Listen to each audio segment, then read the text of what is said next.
Hey, what's up guys, and welcome back to another 4chan Stories video, and today I've got a great story for you guys.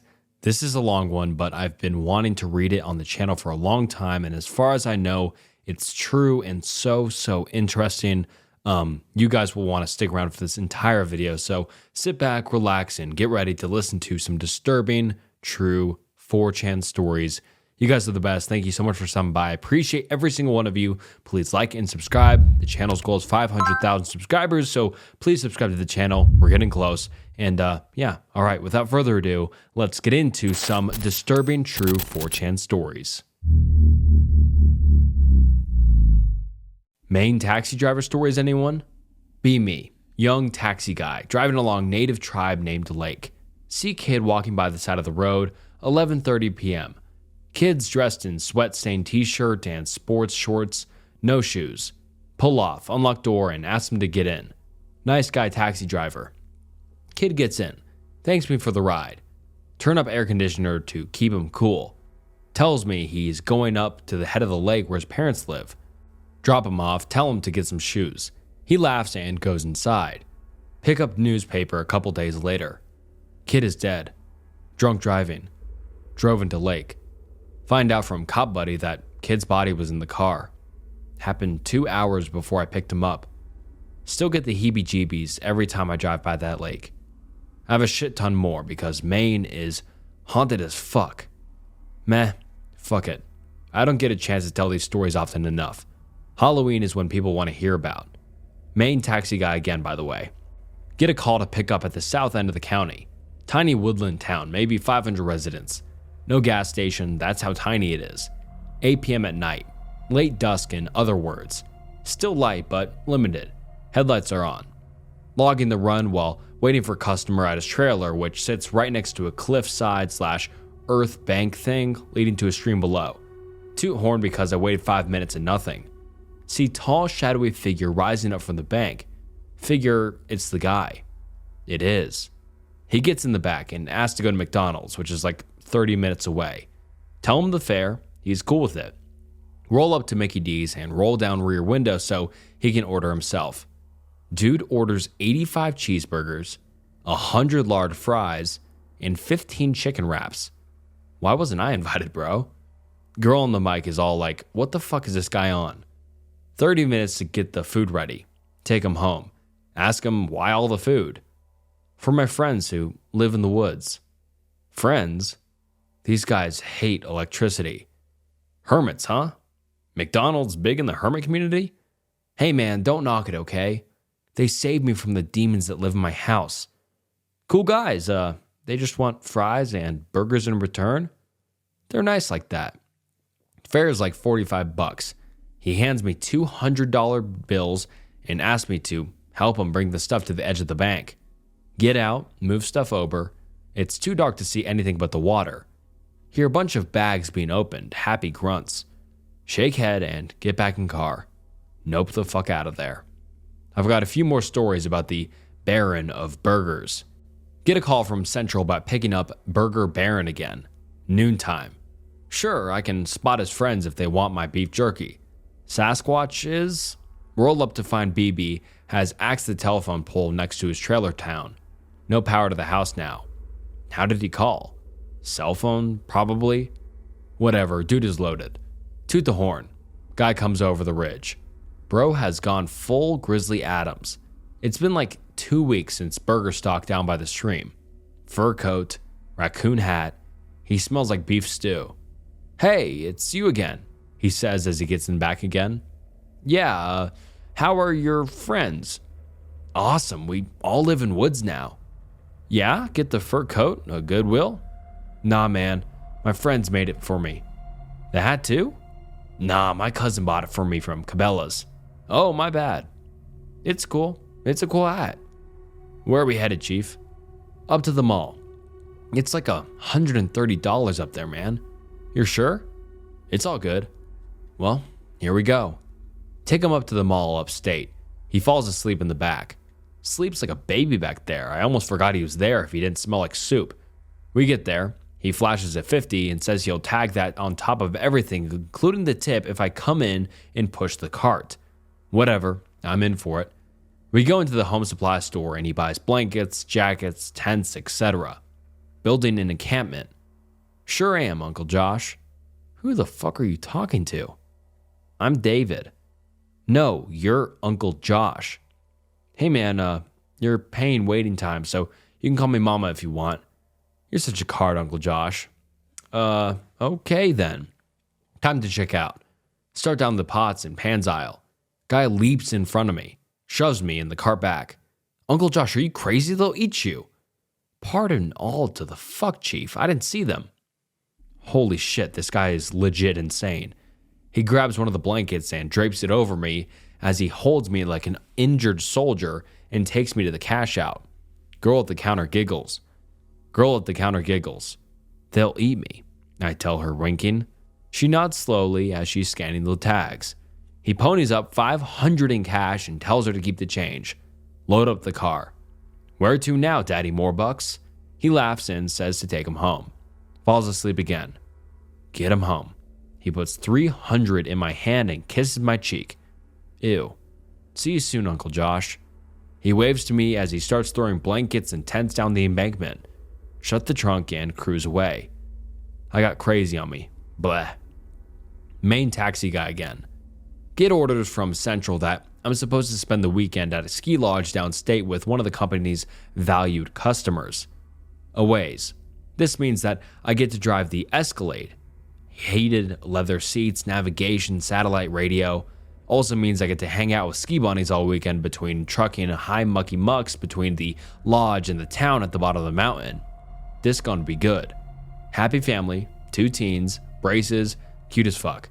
Mom and dad are too busy with their Blackberries. Kids get bored of listening to their music. Tell them about the Burger Chief. Everybody laughs, good times. Get to the lodge, bring in their stuff. They reserved a room for me. Lucky ass motherfucker. Crash in a studio apartment space, dig the view. Can't smoke inside. Have to smoke by the SUV. Late at night, get up to piss, decide to smoke too. Leaning on the truck all bundled up. Hear some coyotes in the distance. Fucking hate Maine. Puff, puff, puff. About ready to stamp out the cigarette when I hear a coyote cry out in agony, like just beyond the headlights of the SUV. Hear bone snapping. Holy shit, what the fuck? Remember Burger Chief's friends. Shut headlights off and climb into the SUV. Lock doors. Something heavy bumps into the ass end of the SUV. Rocks it a little. Holy shit, holy shit, holy shit. Pull hat down over eyes. Couldn't eat me under a blanket. Hopefully hats qualify. Hear heavy breathing on the window next to me. It goes away. Wait for 20 minutes, then click on the headlights. Snowing its ass off. Get out and book it to the lodge. Find bloody footprints under the fresh snow. Looks like a regular dude. Size 10 shoe maybe? God damn, man, you crazy. Cover the bloody stuff up with snow before the family wakes up. Just me posting, huh? Fine then. Still at the lodge, eating breakfast the next morning. Family comes by and waves. Dad explains they want to get to town to buy a new snowboard for Junior, and the girls want to go shopping for cute new snow gear. Totally cool with that. Give me the fuck off this mountain of death. Notice a bloody stake on the back gate. Wipe it off with a handful of snow. Teen girl asks what I'm doing. Just wiping off some crud from the road. Are you gonna wash this while we're in town? Yeah, sounds like a great idea. Drop family off and go to wash the truck. Sparkly clean. Brian can still see blood smear on the back gate though. Pick them up and return to the mountain. Why? Back in where I was before, parallel to this end of the lodge. Mountain Ranger approaches me as I get out of the SUV. Already dropped the family off. Were you here last night? Yep, came out to have a smoke. Some weird stuff happened. Animal weird? I shake my head and explain what happened. She nods and blows me off until I dig up the snow and show her the blood. There's a bear down here. What the fuck, since when do bears have man feet? Did he tell anyone? Who'd believe me? I'm gonna talk to the other rangers and we'll shut this side of the mountain down if we think there's trouble. So, keep my mouth shut. That'd be best until we do something. The mountain is loaded with daredevils. Somebody will go looking for the bear. Right, thanks. She goes back to patrolling, staying clear of the tree line where the noises came from. Last chapter of Weekend of Horror on Murder Mountain. Fuck, I hate that place. Smoke during the day. If I go out at night, I stay close to the building and hang out at the hot springs. Swanky, artificial ones.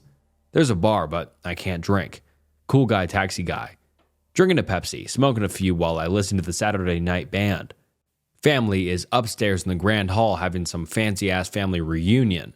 Chilling with the bartender and a couple of ski bunnies that I've been having breakfast with for a few days. Coyotes again. Heart rate picks up. Are they annoying or what? I asked the bartender. They're a bad omen. Coyotes don't come this far up the mountain unless there's fresh kill or someone's chased them up. Jesus Christ, man, are you a fucking movie character? Well, where's the lighting and dramatic organ? He laughs and shakes his head. Nothing can get you here. It's too noisy. Right. Relax a little. Stay a little later than I should have. Ski bunnies are drunk. We laugh it up some and I call it a night before I do something stupid. Totally forgot about staying close to the building. Hear heavy breathing coming from under the SUV. I freeze. Standing maybe 12 feet from the SUV, I can't see what's under it. I don't want any trouble, I say with a stern voice. 2 a.m. You just stay under there and I'll go inside. I say, backing away from the SUV toward the entrance to my room. Their breathing slows down as something crawls around under there like it's making a nest or some freaky ass shit. I open my door and it stops crawling. I see hot breath rising up from the running boards as if it's coming out from under the truck. I don't want to know what you are. Fall through the door and kick it shut behind me, spin around and put my back against the door. Nothing. No noise.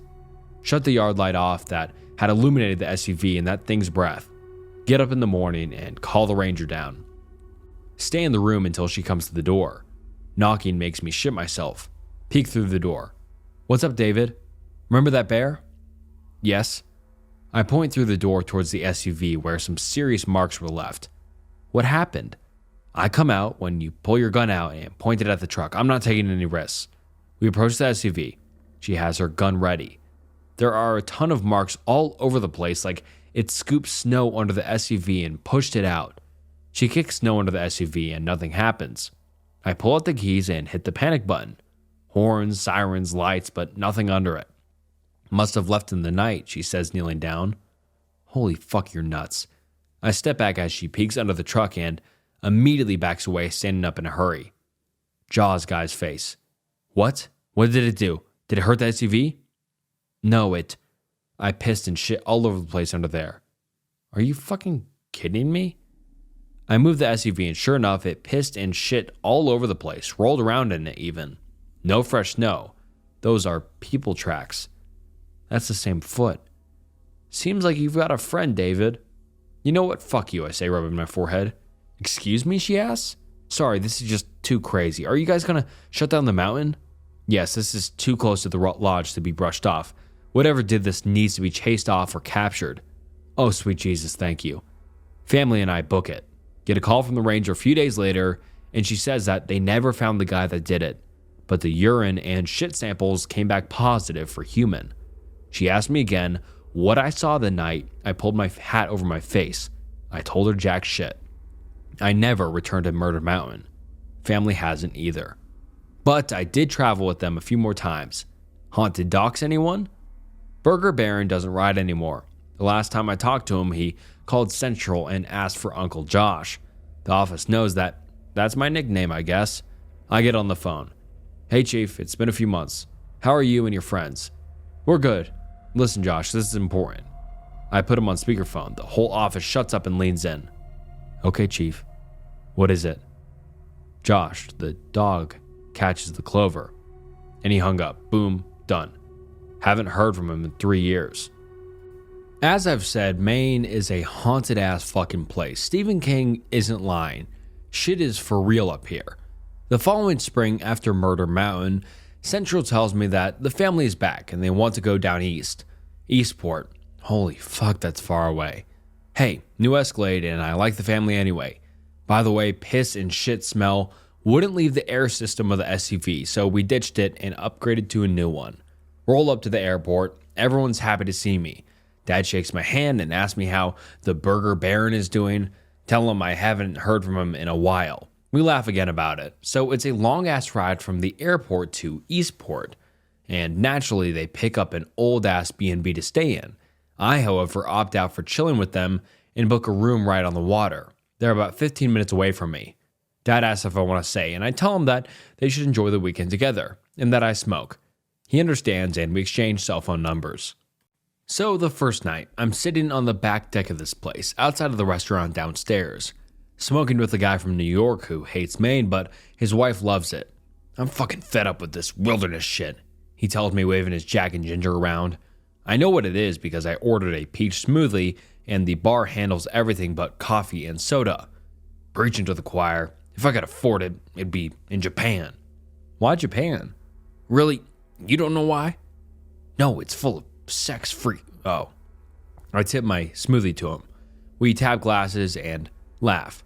I hear a splashing below us. Mind you, the deck hangs out over the water by a good 8 to 10 feet. I put my drink down and step to the railing, leaning over. It's just a gentle tide smacking against the rocks, just sounded like splashing. Paranoid after Murder Mountain, I sit back down and light up another cigarette. New Yorker asked me what's up. Thought I heard a struggle down there. Standing on the balcony outside of my room, looking out over the moonlit bay.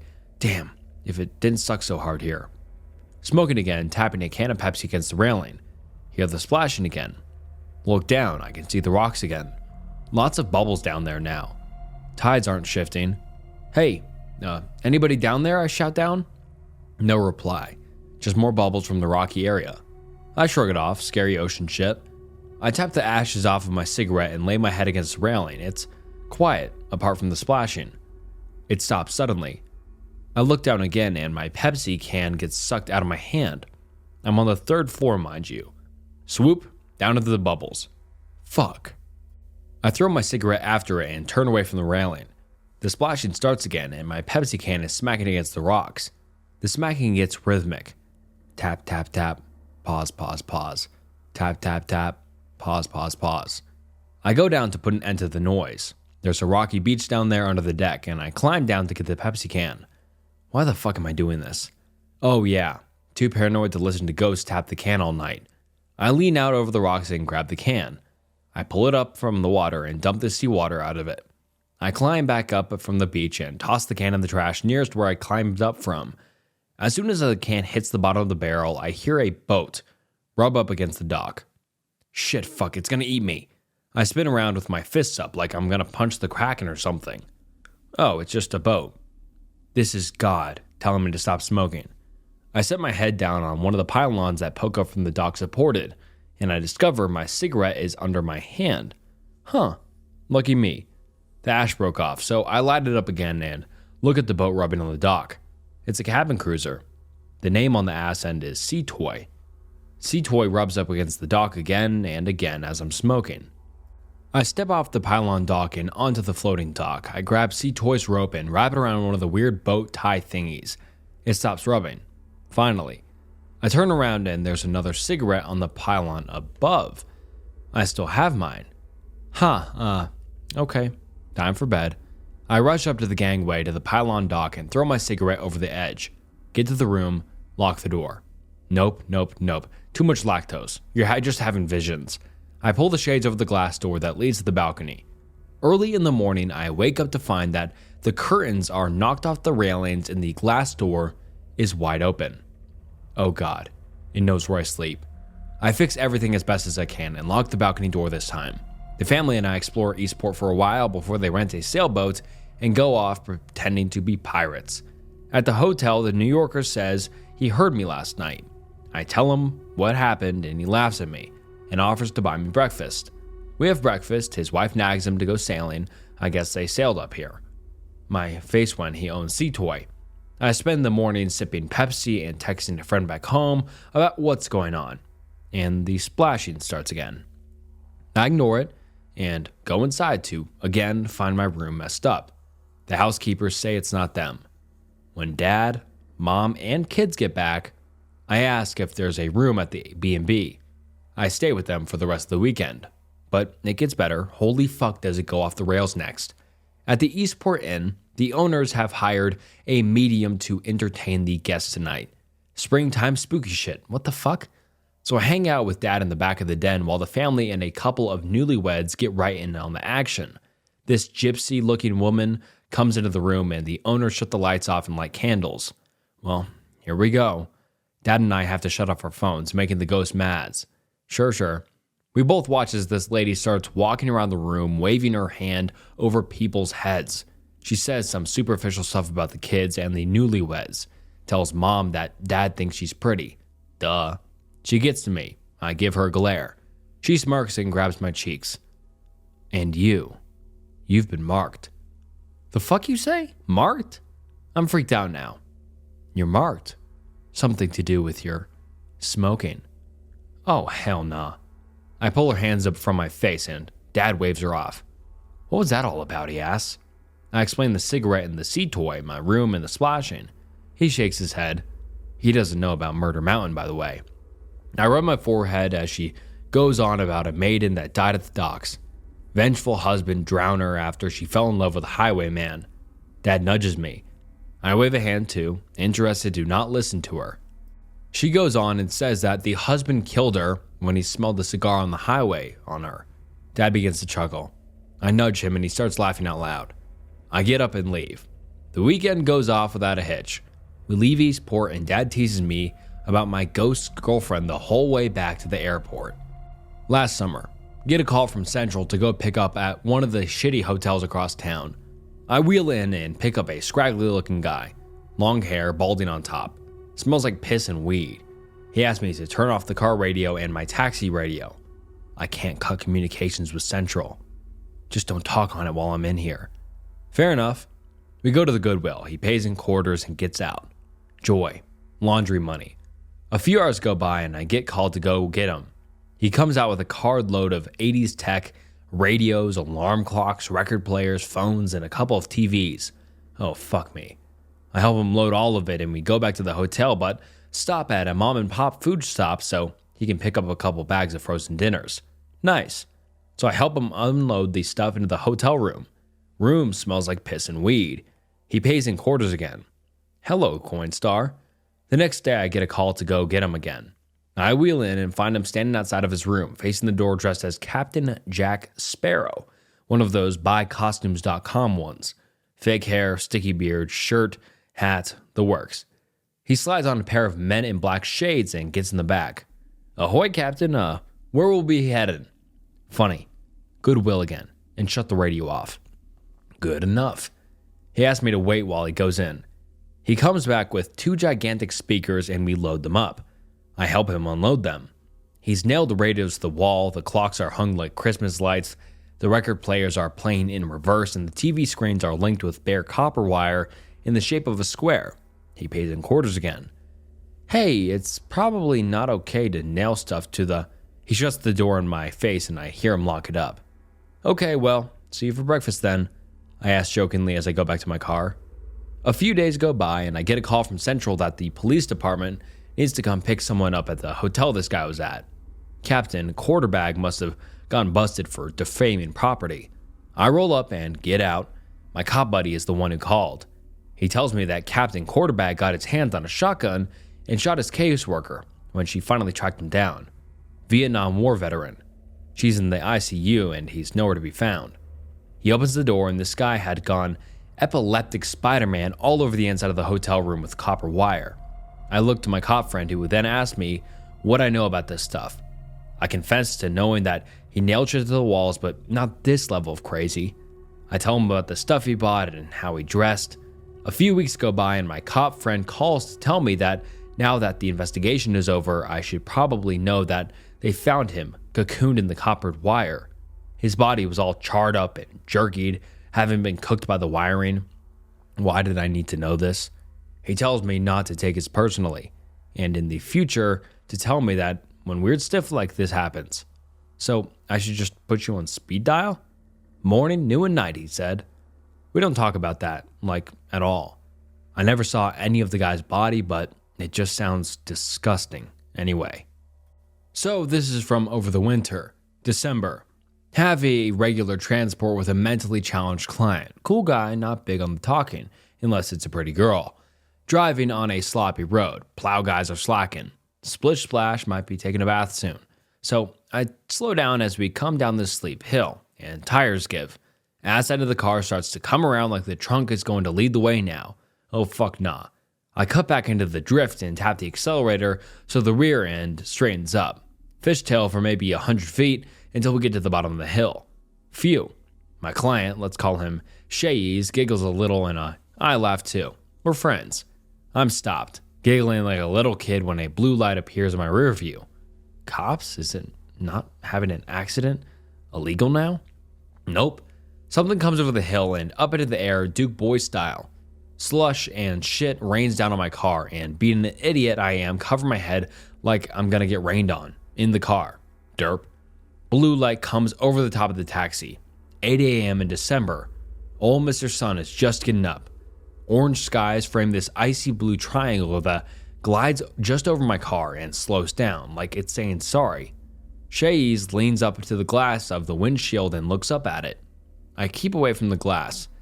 It doesn't fly away, it just fades out. It kind of reminded me of condensation evaporating off of the cold glass. Shays doesn't remember it like I do. He just remembers me being a dumbass and nearly getting us killed pretending to be Paul Walker. This is a short one, but you can probably experience it too up here. Late October, a few days before Halloween, driving on a rainy night. How do I get talked into this? Leaves falling out of the tree getting stuck to the windshield. It's a fun time. Roll the window down to smoke. Cigarette dangling out of the window while I cruise down to the next city along the coast to pick up a homeless guy and bring him to the hospital up on my way that'll take him. Groovy tunes on the road. I come around a tight bend and I hug the line a little closer than I should have. White Toyota is in my lane. Holy fuck, it's gonna die. Jerk the wheel to narrowly miss the car. Come to a stop to get my wits. Crazy fucking kids, this is what MTV gave us. Frazzled and lost the cigarette. Lighted another one and parked for a minute, puffing to some White Lion. Tapping the side of the car, listening to the music. Some guy grabs my arm and leans in. You okay, mate? I smack his arm away and lean away from the window. Fuck you. I shout like that's gonna scare off the woods demon that just tried to tear off my arm. Friendly middle-aged guy, greased hair, shit-stained mustache. Hey man, just checking on you. Glance at my rear view and spot the Toyota sitting behind me. Whoa man, sorry, you scared the shit out of me. Sorry, I said hello, but I guess the music was too loud. You're okay, right? Yeah, sorry for yelling. It's cool. There are a couple of deer on the road up ahead. Watch yourself. I nod and he gets in his car and pulls away. I take a minute and cool off. Put it in gear and roll on. Round the bend he was talking about and come to screeching stop. Turn sideways in the road. That's not a fucking deer. It's not even a couple of fucking deer. Middle of the road stands a moose, over the top of a dead moose's body. Moose is ripped to shreds. Got hit by a moose blender or something. Other moose is standing guard. I inch up on the guardian moose and it lowers its head ready to charge. I stop and beep the horn. It lifts its head and steps aside. I cruise by slowly. Moose turns its head as if it's scoping me out for the guy who did this to its wife/buddy/whatever. I pull beyond the moose and stop, looking back through my mirror, and the other moose lays down next to the dead one. Oh, okay. Time to leave. I get the guy and come back that same way, because there's no other road that is as direct. Past the moose carcass, but no guardian moose. Round the bend again and discover it's been hit by a dump truck. Took its head clean off. Slow down as we pass the head, and those damn eyes were looking at me. Felt like it anyway. Fuck this shit. Drive off. Passenger was asleep anyway. Theory. Spy plane that went kabooli when it hit the upper atmosphere. They tell us Loring Air Force Base is decommissioned and is just used to repaint the service Humvees. That's bullshit. You know it. I know it. Spy planes take off, supersonic, hits atmosphere, snaps in half, boom. What I'm told. Best part of taxiing is government loves to truck people through. Black Shades guy and his blondie assistant get picked up in Portland. Transport them to the Air Force Base in Bangor. Neither one of them talks. I ask about it. They shake their heads. I shrug. Roll up. Guy at the gate asks for papers. CIA types don't do papers. Gate guy gets miffed. Asks for ID. CIA hands him a letter. He radios the instructions into the base. Humvee rolls up to the gate opens, and gate guy leads me in walking just ahead of my bumper. Humvee opens from the inside. Dark Shades and Blondie get out and get into the Humvee. Get turned around by gate guy. I pull up to the gate and pull down my sunglasses, staring at the guy. You know what? That guy's an asshole. Expect us to go to war with Russia any day now. He waves me on. Oh, thank God. I'm diseased. I live on a lake. Shitty lake camp, but it's a swanky bachelor pad and I'm cool with it. This was back at the end of last summer. Sitting on the front deck, looking across the street to the lake water, rocking back and forth on the porch swing. The loons are calling, frogs are trying to get laid. It's an LL Bean commercial. I put my hands behind my head and drift off to sleep. I wake up to the sound of something clattering around in my trash cans. Oh, come on. I sit up and look toward the bottom of my driveway. There's this kid poking through my garbage. He's got regular kid clothes. Hey you, cut the shit. His head snaps up and drops the can's lid. I can't see his eyes, just know he's looking. I stand up and point at him. Go home, leave the trash alone. He stands there, staring. I get the same sinking feeling I did when I heard the coyote bones being snapped. What the fuck now? The kid's arms twitch a bit, like he's got a chill or something running up his spine. Well, he leans down to the trash again. Hey! I step down off of the deck and onto the gravel. My foot makes a crunchy noise and something dashes into the bushes at the top of my driveway. The kid runs off down the street. I hear his footsteps for a while. I sit down on the steps for a minute, contemplating getting my gun. There's a sploosh in the lake across from my place, like a frog just jumped into the water or something. The loons stopped calling for a minute. Well, time to go inside and lock all the doors and windows. I finally get to bed after locking the house up and listen to the loons start calling again. Sitting in town one night, full moon, window down listening to music, guy and gal walk by, wave and say hello. I wave back, nice couple. I turn down the car radio and get out to walk around the car. I park down at the boatyard near one of the waterfront bars. I sit down on the hood and light up a cigarette. Girl walks up and asks for one. I offer her the lighter and a cigarette. She joins me on the hood after lighting up. Is this your job? No, I do this for the orphans. Very funny. Yeah, I've been doing this longer than I can remember. Are you happy? Lady, I'm sitting on the hood of a Crown Victoria on a Saturday night. I'm not up for life lessons in philosophy. Fine, just wanted to know. I feel bad for being a jerk. It's not a great job, but I meet people. I like people.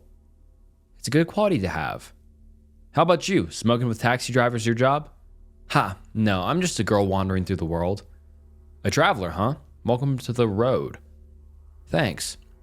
She gets up and walks off into the darkness of the boatyard. Okay, bye. She waves over her shoulder. I hear a hard thud come from the boatyard. Time to man up, David. Get in the car and cruise into the boatyard. High beams on. She's standing on the edge of the boat lift with a piece of broken rowing oar. I get out and walk up to her. Everything okay? She nods and tosses the oar into the water. Gypsies are always okay, traveler. She looks over her shoulder toward me. Her eyes are that weird reflective kind that animals are, so you know that they're about to run out in front of you. Nope. I get back in the car and back out of the boatyard. Radio to Central to send the cops down. They find a broken oar and her jacket, but nothing else. Cop friend tells me they chased some gypsies off the public beach the morning after. Gypsies come through town a lot. They fuck around up in Canada too much. I should sign these.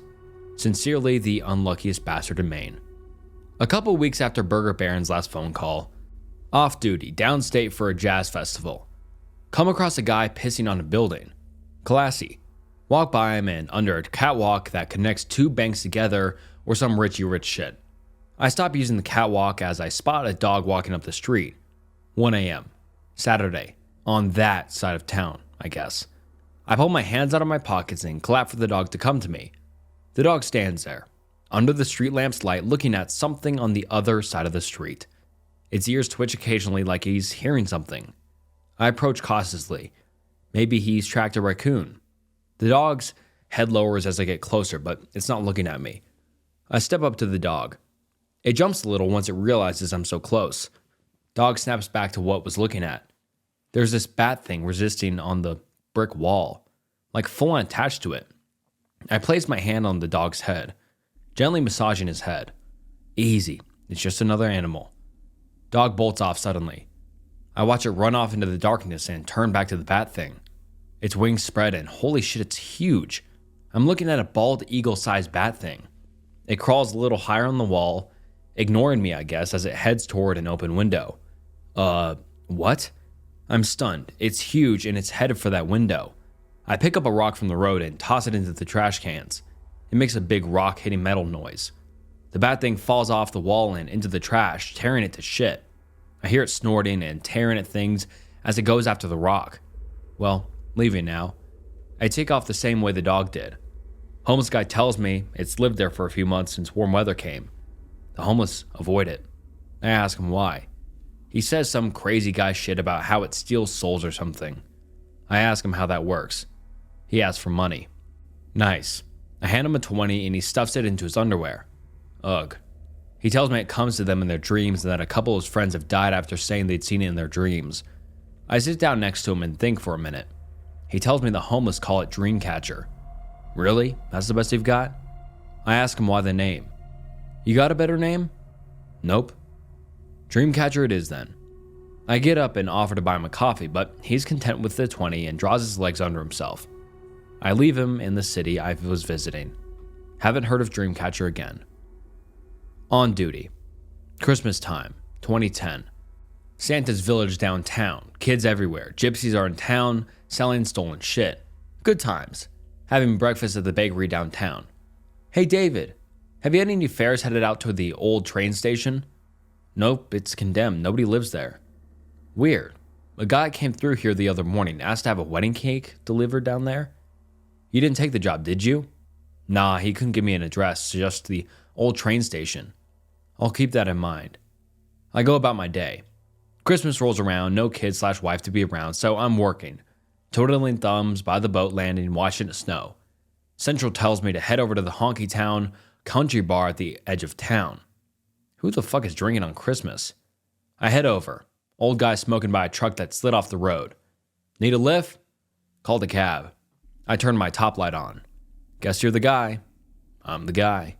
He gets in and I crank up the heat. I ask him where he's headed. He tells me the old train station. Okay, it's condemned. I can't leave you in the wintertime with nowhere to go. Relax, I'm not living in the station. I'm converting a boxcar into an apartment. Oh. Apologize for being a shithead. Everybody's creeped out. It's fine. Drop him off. Christmas morning. Wake up downtown. Fell asleep waiting for a call, I guess. Central tells me that the guy at the train station wants me to come out before we get off work. Goody. Boxcar Willie wants to sit down. I cruise over. Wheel into the train station's parking lot.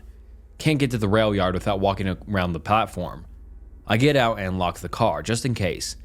I walk around to the rail yard and find that he's been skinning dogs, deer, rabbits, cats, etc. He's sitting on the landing, wearing a red coat and black jeans. He spots me as I spot the skins. Hey, David. Thought I wouldn't see ya. Fuck, if I run, he'll chase me. Hey, Van, go away. Just a fake name. I called him by his real name. I step onto the platform and try to ignore the skins being stretched in the doors of the boxcars. I keep a good 10 feet between us. My truck is pretty fucked up. You think you guys could handle moving me back and forth between here and town? It's our job. Sounds like a plan then. He stands up and I step back. He turns away from me and sets a glass of wine down on the floor and reaches into his pocket. Pulls out a watch and some money. Gold dollars and regular bills. He offers $50 to me to make sure he gets top billing when it comes time for a ride. I accept and wish him a good day. I book it out of there. Tell Central I want nothing to do with the place. Send Ken or Barbie down. Better not send Barbie. She'd make a nice coat. Van Go Away hung around town for a while before he abandoned the rail yard and I guess joined the Gypsies. Friends of the Mountain of Murder / Eastport's girlfriend ghost family booked me to take them down to a Richie Rich gated Bayside community. Rent a house for $2,200 a week. What a deal. Fuck my life. Fancy new Escalade in the middle of a tourist community. Out-of-staters everywhere. It's cool. I'm from here. I speak the language. Brought wife and husband here. I'll call them Mark and Cleo. Mark and Cleo rented a house and wanted me to stay in town because there's no taxi for at least an hour. So I stay at their place in the mother-in-law's house out back. I'm hanging out by the waterfront, talking to an old flame. The fog has rolled in, and the lights along the docks are making shapes out of the fog bank. Looks cool. In the distance, I see a white light, like a flashlight, but out over the water, bobbing up and down. The lighthouse about a mile away starts sounding off, a warning to boats. Foghorns are loud. Foghorns a mile away are deafening. Hang on, foghorn. I put my hand over the phone, watching that light. Looks like a rowboat with a headlight. Shitty time to come in from the island, bucko. The horn fades and I pick up the phone again. So, how are the kids? We talk for a bit and I watch that light. The waves are crashing because the tide is going out. Still, that light doesn't move except to bob up and down on the waves. Hey, I think there's a boat stuck. I'll call you back. I hang up and put the phone in my pocket before heading out to the foggy dock. The light seems to be sitting at the end, but it's too far out there to be tethered. I step out to the end of the dock, at least where it feels like at the end. Too foggy to tell. I grab onto the railing and a lamppost just to make sure I don't take a dip. Hey, are you okay? I shout into the fog. I hear nothing. The light continues to bob up and down. Hey, I'm not a cop. Just tell me you're all right. No reply. The light just sits there in the fog. I smack my hand against the railing. Look, it's not cool to just be an asshole in the fog. I'm pissed. This dense fucker could get hurt. I step back from the edge. Something brushes up against me like I stepped into it. I turn around suddenly, expecting the person in the boat to be there. This 30-yard dock is crawling with fog people. This is a legit phenomenon in Maine. Humanoid figures wandering through the fog. Holy shit, ghost convention. I latch onto the railing. What the fuck do I do? I push myself off the railing and toward the shore through the fog people. I can feel them walking through me, or I'm walking through them. I see them dancing. I try to step around them, but it's just unavoidable. It feels like I'm walking through cobwebs and hot hair. I jump down onto the beach once I'm close enough and rush up out of the fog. I turn the headlights of my Escalade on and I can see them clearly now. 20 or 30 of them, walking around dancing, just being fog people. I climb into the SUV and call my friend. Hello? Fog people, all over the docks. Calm down, David. They walked through me, Elivra. Not a real name. No, you walked through them? Are they pissed? No, just happy to live again. Are you serious right now? Do they look like they're gonna eat you? No. Go to bed and leave the fog people alone. I explained the light to her. It's probably just a manifestation of the fog people. This is why we couldn't work. You're fucking insane to be okay with this crazy shit. Go back to Mark and Cleo's place, lock the door, and hide under the blankets. Years ago, I thought I was in love. Hot engaged to an Irish hottie. Good times. Her stepdad liked me, we drank together. They lived in a farming community next to Amish, strangely enough. They owned property, about 80 acres or so. 60% of the property is wooded. Stepdad and I are walking in said woods. He's kind of half drunk, half serious, and he starts going off about how the woods are in his blood. Oh yeah, are you related to Woody the Woodpecker? Let's call him Appleseed. Appleseed chuckles and says no.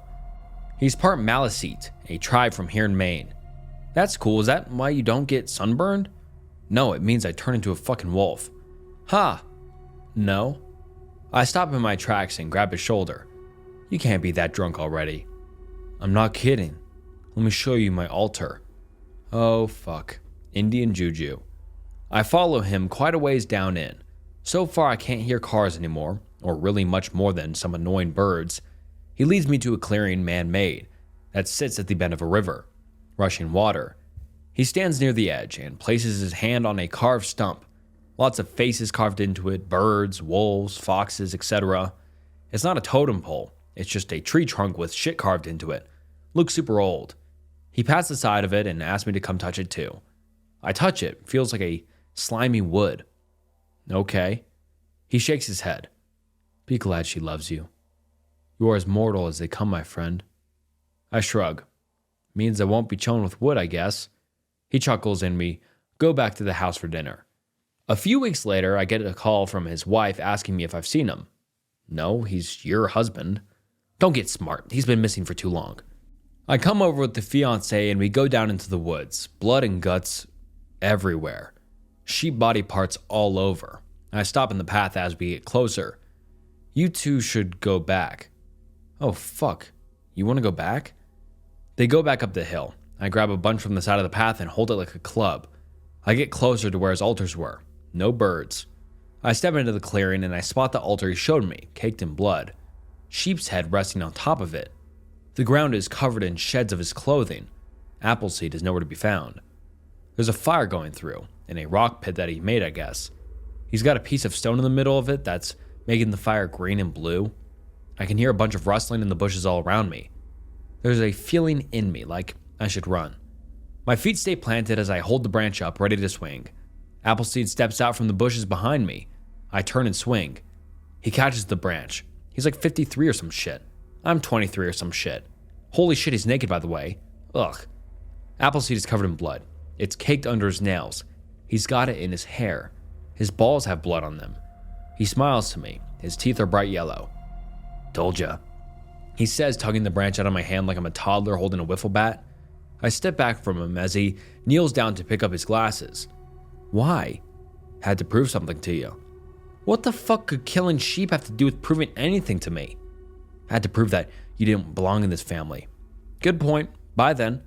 I leaned over and grabbed his shirt. Here, clean your balls off.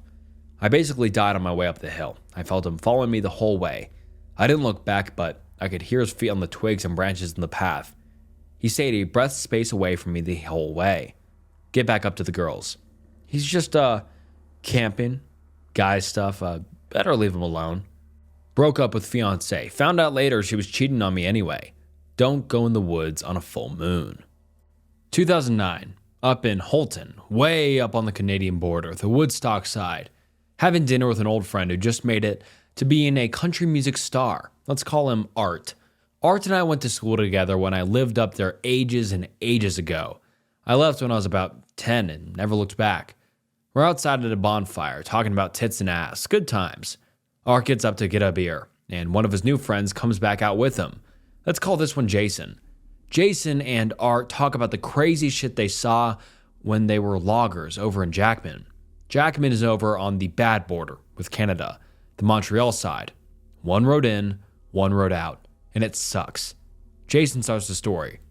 Ever heard of Bloody Bones David? Doesn't sound familiar. That a new band? No. It's a nickname of a killer. Nifty, so how about them Red Sox? Art laughs and Jason continues. Here we go. Bloody Bones was a stalker. He'd follow newlyweds when they came out to the northern woods of Maine. He was raised by the Catholics of St. Mary's, but escaped into the woods one day and just kept going north. He lives in the woods outside of Jackman.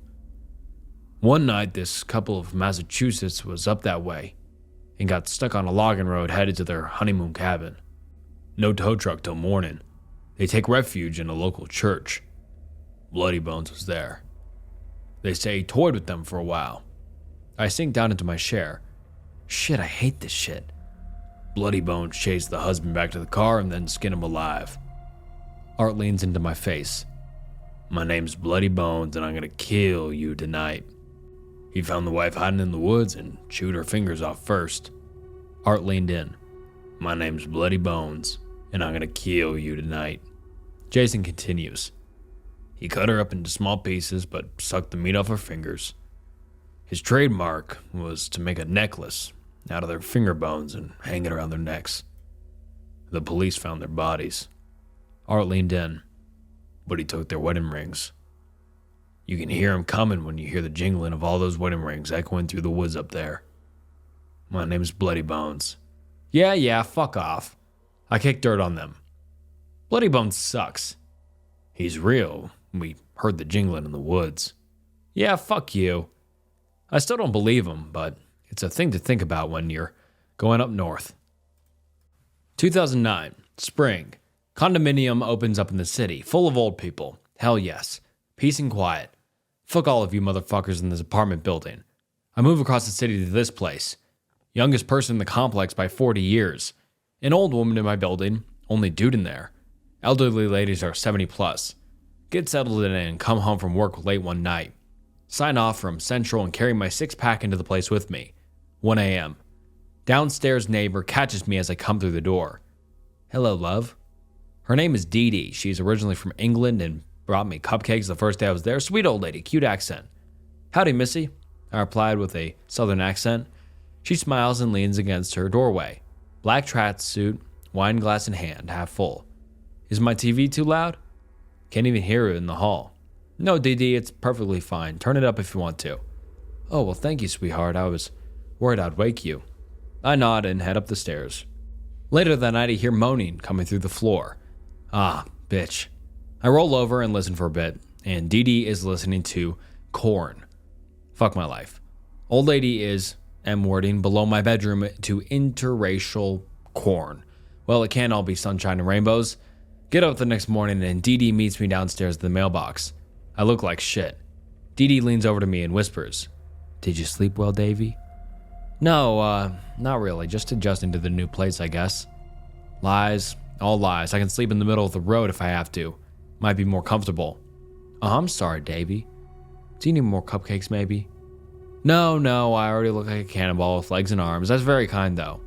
Well, can I ask a weird question? Sure, Dee Dee. What's up? Holy shit, this is it. I'm gonna have to make a move.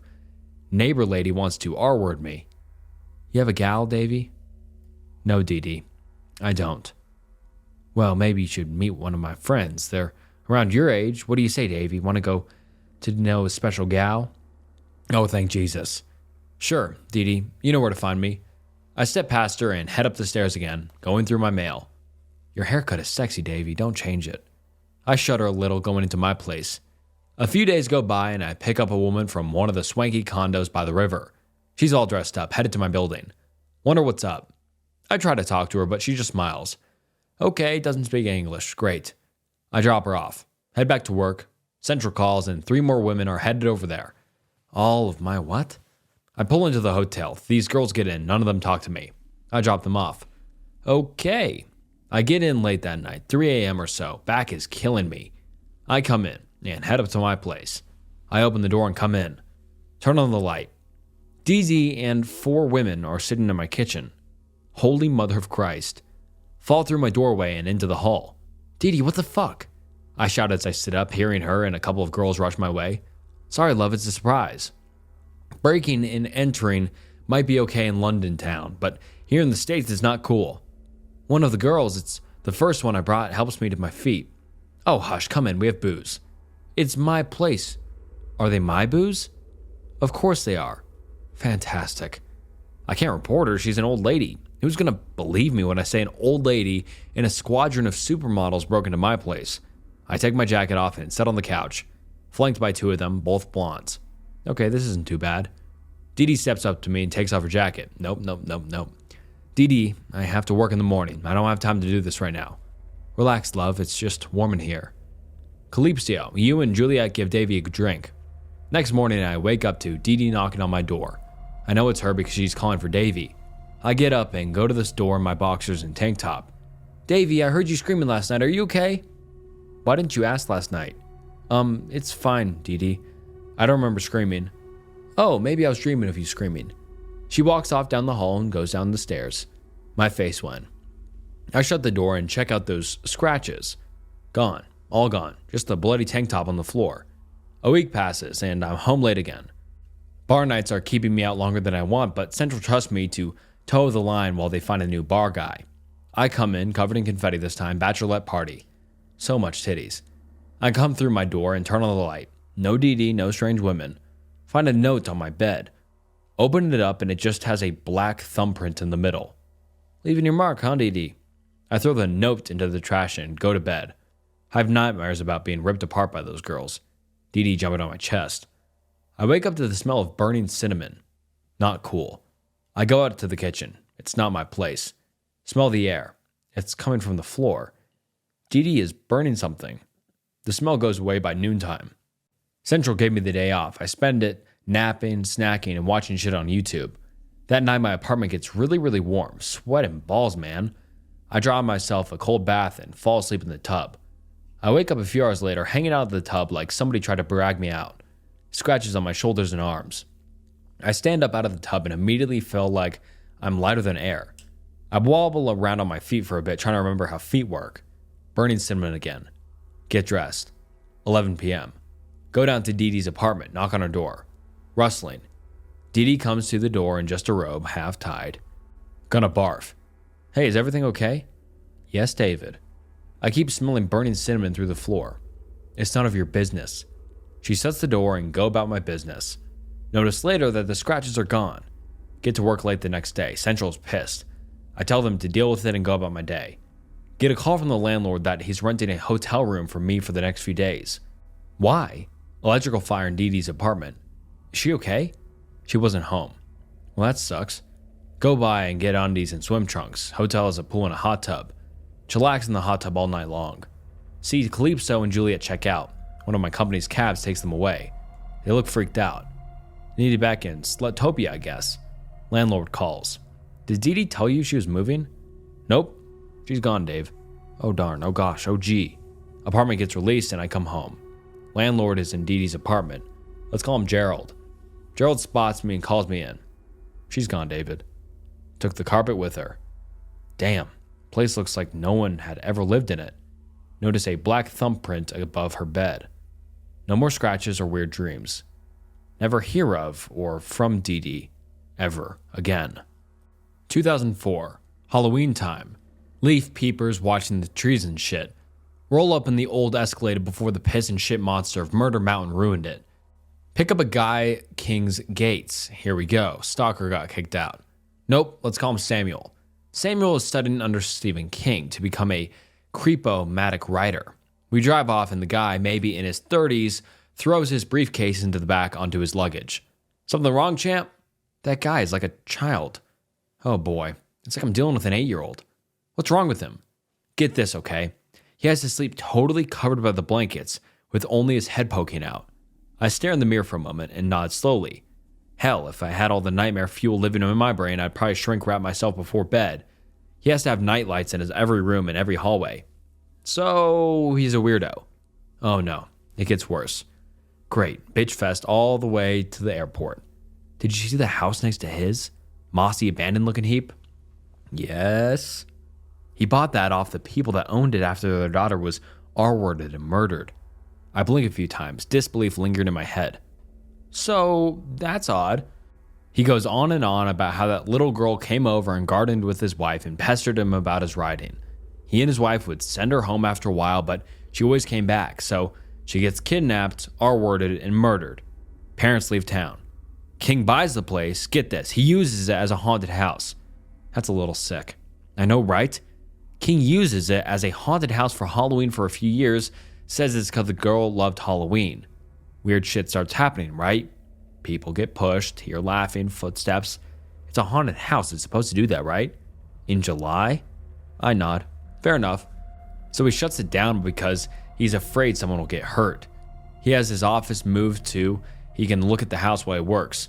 On rainy days, he locks himself in that room and sits in the window watching the house.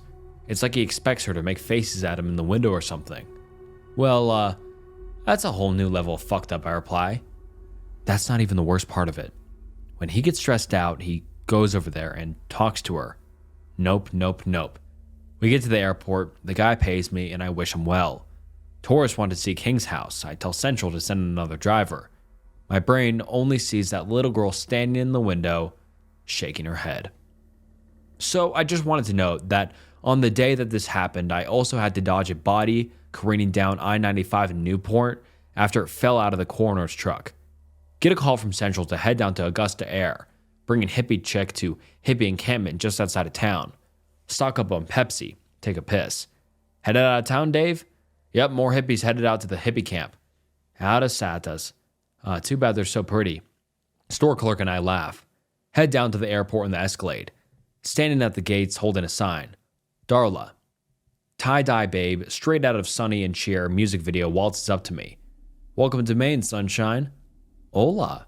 She teases and hands me her bags. Yup, baggage bitch. I load her things up and get in the SUV and we head north. So, what brings you to this part of Maine? I'm going to Free Meadows to lead a cleansing ceremony. That sounds pretty fun. Men aren't allowed. Not so fun now. She giggles and smacks the back of my seat. Oh, stop it. It's to cleanse the female body. So men don't need cleansing? You're a little too far gone. I nod slowly. Feels bad, man. We roll up to the free meadows, and a bunch of look-alike hippie women come out of their teepees and cabins. They circle the SUV. Friends? Believers. She replies, opening the door. I get out too. They give me a wide berth and slowly make their way around to her. Everyone hugs. Now, kiss. I close the back gate after unloading her things. She motions for me to come to her teepee. Anyways, I call her things up there and tuck them into the back. She's taking her shirt off. Should I go? Does the female form frighten you, David? No, Darla, I'm just polite. Social structures, there is no polite. She slides a tie-dye dress on and kicks her pants off the rest of the way. So, will that be all? She nods and I leave the teepee. She already paid before we left the airport. I get back into the Escalade and head out. I watch in the rear view as they all hug again. Filthy hippies. Later that night, I get a call from Central to go back out there. They send me in the regular cab. Darla is sitting by the road. You rang? I asked, rolling down the window. David, please go to town and bring back bottled water. You got it. I return with the water to find no Darla. I drive down into the encampment and discover a huge bonfire at the south end of the camp. I get out and pop the trunk. Darla steps up behind me. Wickerman shit going on here. She's wearing a stuffed elk's head. Whoa! I jump out of my skin as she comes up behind me. I nearly drop the water as I lean away from her. Good work, David. She hoists 2 water cases out of the back like they're packages of socks and totes them to the fire. I walk behind holding the one case that I can carry. Feels bad, man. One of the women steps in front of me and places her hands on the case. You can't go down there. I nod slowly and she takes the water from me like it's nothing. Cleansing or steroid therapy? Darla returns and hands me the fare, then asks me to leave. I comply and go about my business. Central calls me when I get to town that I have a couple of bar rats headed out of town. Drive by Free Meadows on the way. Big ass fire. No people. Uh-oh. I keep my eyes on the sides of the road for the rest of the way. Drop off the drunks and head back. Fire is out. Poof, all out. It's super dark down there and I half wonder what's going on. I slow down by the road to enter, but I don't go down. I come to a stop looking down the road. Moonlit figure standing in the middle of the road, eyes like fire. I swallow hard as I can feel those flaming red eyes look into mine. I sit there for a moment, contemplating what to do next. I radio to Central that I'm getting out to check on Darla. I put the car in park and engage the hazards. I get out of the car and walk around to the trunk. The figure in the road is gone. Oh, good. I tap my hand against the hood, unsure of what to do now. The brush moves a little closer to me, then where that figure stood. A bright silver elk steps out of the bushes and assumes the same position the figure had before. Same red eyes. I step towards the road. The elk begins to trot up the road, dizzyingly uncomfortable now. What the fuck is happening? It's like 60 yards away. The thing is huge. Looks like a meat bus standing in the road. It stops at 50 yards and stamps its foot. I put my hands up. Okay, I'll go. I step back away from the car and then get back in. The elk comes up onto the road and stands behind the car, eyes peering through the back window into the rear-view mirror. Sweet baby Jesus, deliver us from evil. I put the car in gear and pull away. The elk follows for about half a mile. When I look back up, it's trotting down the embankment from the road headed back to the camp. In the morning, I get a call from Central to head out to Free Meadows. I pick up the Escalade as the boss tells me it's Darla. I enter the encampment, a little weirded out from last night. Darla steps out from her teepee in her shirt and pants again. Other women follow her lead and step out as well. They circle the SUV again as Darla gets in. I load her things as every move I make is being watched. I get in after closing the gate. They clear a path for me to leave. You shouldn't have come back last night. I glance into the mirror, shrugging. The fire was out too early, so I figure, don't give me excuses, David. Okay, fine. We stay silent for a while, and I drop her off at the airport. An airport attendant takes her bags. Darla faces me and hands me a wad of cash. As I took the money from her, Darla grasped my hands, nearly crushing it in her grasp. Don't you ever, and I mean ever, interfere with what you don't understand again. She growls through her teeth, her eyes shifting that red color that the elk had for just a second. All right, I'm sorry. She releases my hand and turns away, all in one motion. I get in the SUV. Radio to Central that I'm clear and headed home. I get home to find out that she gave me almost $200 and a note with a heart on it. I throw away the note and pocket the cash. 2006. The city I live in has a spring-fed pond on a side street. Decide to go ice skating with a former fiancée. She's really good. I, on the other hand, look like an R-word on stilts. She laughs as I fall on my butt. I smirk and pull her down into my lap. Haha, fun times. Cheating bitch. It's about 8 a.m. We are early risers. It's maybe negative 10 degrees Fahrenheit out. Deep February, normal temps. I get up after she does. Actually, she helps me to my feet. I look at my butt print and shake my head. The pond is known for never freezing solid in the middle. Urban legend says it connects to an underground aquifer almost 2 miles below the surface of the earth. Yeah, whatever, geology is for nerds. I wobble around a little more as these kids come onto the ice to play hockey. I remind them about the middle and they blow me off. Whatever, die, see if I care. Fiancé and I huddle up in the pavilion by the pond and watch the kids fuck off on the ice. Suddenly, there's a massive thump from under the ice. One of the kids falls over. I snicker, but my fiancé gets up to check on the kid. I see the ice pick up and drop like the whole pond. I grab her arm before she steps onto the ice. Wait, Alana, just wait. She's offended. The ice picks up and drops again, another huge thump. Get off the ice now. I shout to them as they scramble for shore. I kick off my ice skates and rush over to the edge. They're like 8, maybe 10 years old. Grab a couple of them and yank them up the embankment away from the ice. Kid that fell over crawls to the edge as the ice picks up. Drops down on his hand. Crunch. Fuck. I grab his hand, fingers are broken, I know it. The ice lifts and yank him and his bum hand off the ice. Fiancé is gawking in disbelief of what she's seen. I stand up and realize my toes are freezing. Shit. The center where the ice doesn't freeze solid begins to swirl. I look to my fiancé and then to the kids. A loud popping noise fills the air around us before the swirling center just blasts upward. Thin ice chunks fly all over the ice as the ice picks up again. Feet are freezing. The ice settles down once more. The kids start crying. Fiancé sits down and I wibble wobble back over to her. I sit down next to her and massage my feet warm again. What just happened? I don't know. I'm not going to stick around to find out. I reply, sliding my boots back on. What about the kids? I look over to the kids who are just galloping down the street in their socks too. They're long gone, honey. We should be too. I get her to her feet and take her to the car. We get in as the ice groans like it's about to shatter or something. Alana, it's time to leave. She puts the car in reverse and we speed away.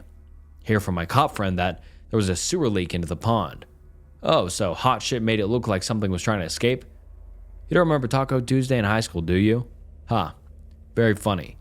He tells me the kid with the broken fingers will be fine and the kids are being told not to lie. I feel bad, but what the hell could I say? Pond monster tried to chow down on some teeny bopper breakfast?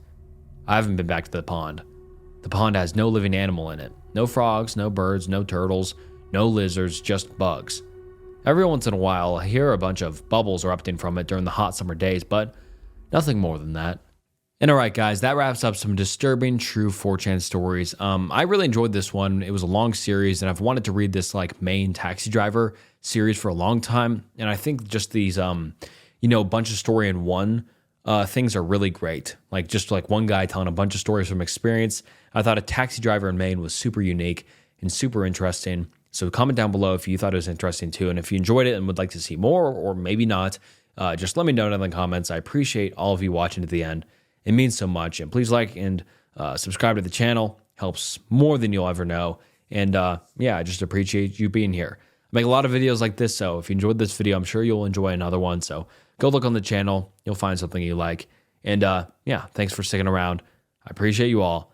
And this was Snook. And I'll see you next time. Bye.